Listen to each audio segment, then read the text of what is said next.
राधे राधे दोस्तों, आइए जानते हैं कि कामदा एकादशी कब है, साथ ही कथा का भी श्रवण करेंगे।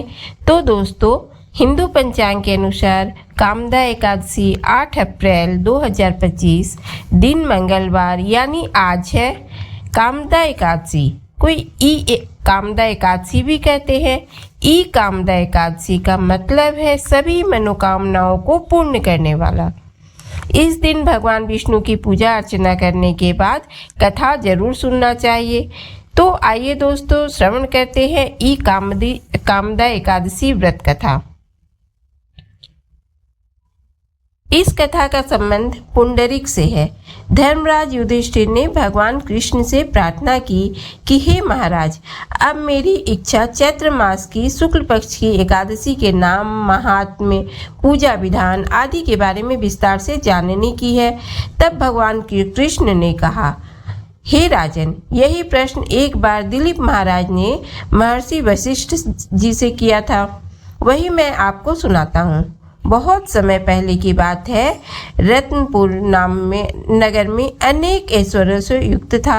रत्नपुर नगर में अनेक अप्सरा, किन्नर और गंधर्व वास करते थे। उनमें ललित और ललिता नाम के पति पत्नी भी थे। पुंडरीक भोंगीपुर नगर में रहता था। राजा प्रजा का ध्यान नहीं रखता था और हर वक्त भोग विलास में डूबा रहता।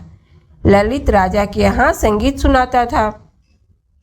एक दिन राजा की सभा में ललित संगीत सुना रहा था कि तभी उसका ध्यान अपनी पत्नी की ओर चला गया और उसका स्वर बिगड़ गया।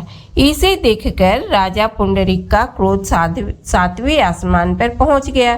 राजा इतना क्रोधित हुआ कि उसने क्रोध में आकर ललित को राक्षस बनने का श्राप दे दिया। राजा के श्राप से ललित मांस खाने वाला राक्षस बन गया। अपने पति का हाल देख ललिता बहुत दुखी हुई। पुंडरीक के श्राप से वो भयंकर सूर्य और चंद्रमा की तरह प्रदीप्त और मुख से अग्नि निकलने लगी। सिर के बाल पर्वत पर खड़े वृक्षों के समान और भुजाएं लंबी हो गईं। शरीर 8 योजन लंबा हो गया। वह राक्षस बनकर अनेक कष्टों को भोगता हुआ जंगल में भटकने लगा। उसकी स्त्री ललिता भी उसके साथ साथ जंगल भटकने लगी। एक दिन वह विंध्याचल पर्वत पहुंची, जहां उसे श्रृंगी ऋषि मिले। उन्होंने उसका हाल पूछा। तब ललिता ने कहा कि मेरा नाम ललिता है और राजा पुंडरीक के श्राप से मेरा पति विशालकाय राक्षस बन गया है। उसने अपने पति के उद्धार का उपाय पुंडरीक से पूछा। ऋषि बोले, गंधर्व कन्या, अब कामदा एकादशी आने वाली है। अगर तू कामदा एकादशी का व्रत करके उसका पुण्य अपने पति को दे दे तो राजा तो श्राप से शांत हो जाएगा और तेरा पति भी ठीक हो जाएगा। इस प्रकार ललिता ने व्रत किया और उसके फल से उसका पति ठीक हो गया। वशिष्ठ मुनि ने आगे कहा, हे राजन, इस व्रत को विधि पूर्वक करने से समस्त पापों का नाश हो जाता है। संसार में इसके बराबर कोई व्रत नहीं है।